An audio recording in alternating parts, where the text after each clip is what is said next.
अंबादास दानवे हे सुद्धा लोकसभेचं निवडणूक लढण्यामध्ये उत्सुक आहे. तर याबाबत अंबादास दानवे हे उदास असल्याचं दिसतंय, नाराज असल्याचं दिसतंय. काय आपलं काही त्यांच्यासोबत बोलणं वगैरे झालं का? एक तर तो त्यांच्या पक्षाचा प्रश्न दोघाचा आहे.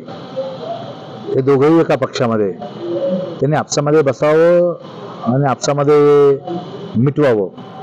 परंतु मला असं वाटतं की ते आता मिटण्याच्या पलीकडचे गेलेले आहे. कोण खैरे कोण दानवे इथपर्यंतच्या गोष्टी आता तिथं होऊ लागलेल्या आहेत. त्यामुळं मला असं वाटतं की ते विकोपाला गेलेलं आहे भांडण, आणि त्याचा परिणाम पुढे दिसेल तुम्हाला.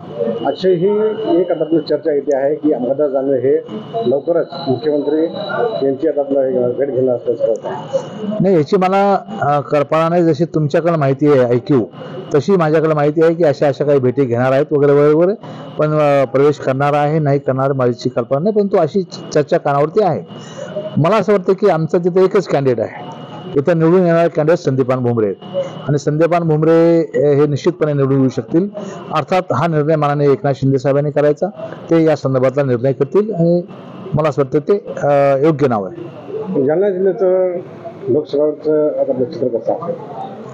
नाही, आता भाजप शिवसेना आणि राष्ट्रवादी अशा प्रकारची युती असल्यामुळे ती भयंकर मजबूत आहे, आणि मला वाटत नाही काही अडचण जाईल.